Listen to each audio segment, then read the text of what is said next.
All right, so as children, all of us have these memories, right, of broccoli or spinach coming our way on that spoon, and in most cases, it probably made its way to the floor or in the dog's mouth.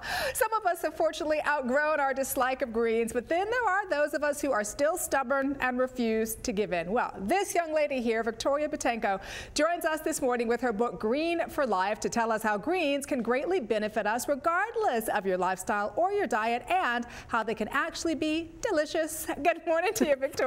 Good morning, Danielle. Glad you're here today. You know, it's not easy being green. Green is a hard sell, isn't it?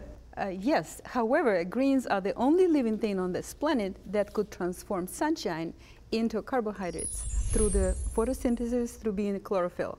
And so even this apple originated from sunlight through the greens. And that's why greens are very essential. Every single creature on this planet consumes greens. Even polar bears eat moss and plankton, even tigers, even your dog, even your cat. And humans, according to anthropological research, have been consuming greens all the way through Industrial Revolution. Oh boy. And then we stopped. And now we forgot how to eat greens. Well, you know what? I know that you're here this morning to remind us. And so what was your motivation then for writing the book? I mean, is this something that you have been passionate about for a while now? I have been passionate about finding a way to eat naturally and healthy. And even though I've been eating raw food, I felt that something was missing. And I understand that what was missing was actually greens. But we don't like greens. We forgot how to like them. And that was a problem. Let's do this. Let's talk a little bit about how and why greens are so vital for our bodies. How do they work? Greens contain chlorophyll. And chlorophyll is liquefied sunshine. So chlorophyll acts like insulin in our body. It reduces blood sugar, and chlorophyll is alkalizing, and it's healing. Humans have been using chlorophyll for healing for years.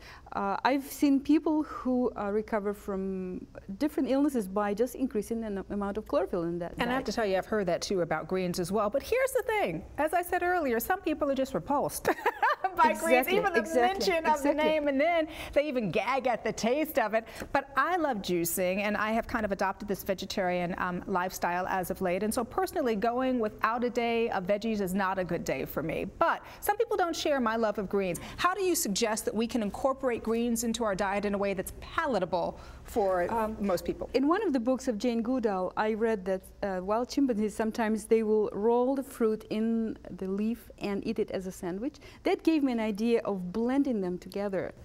So if you, here I have some bay leaves, but if you take kale or collard, any greens, and you blend them together with the fruit dominates the taste and flavor of greens.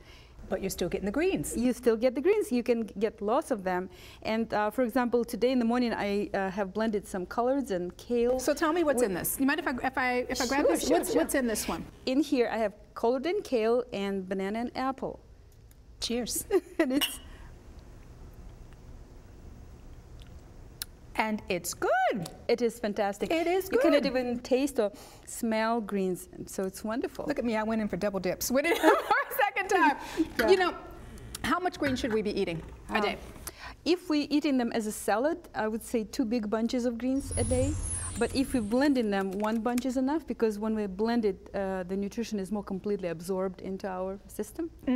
So here's the thing that you've done, and I love it, because I know a lot of the stuff that you can probably find in your refrigerator, and then you've got mom and dad, they're blending up their greens, but what about the kids? And you answered that question by writing this terrific book for I feel like children. I've been educating, re-educating adults all the time. I decided why not to go to the source and teach children from the scratch about how important it is to eat well in not a preachy tale. Here's the book for children, How to Enjoy Greens. I love it. So what is the takeaway here then, Victoria? If you could leave our audience with just kind of one little nugget of information about going green for life, what would it be?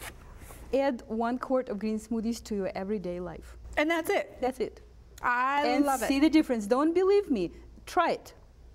Well, I'm convinced. And I hope our audience is as well. Victoria, great to meet you. Nice to meet you. Thanks for coming by. Thank you for and having me. Again, the book is called Green for Life. For more information on Victoria or the book, please visit the website. It's rawfamily.com.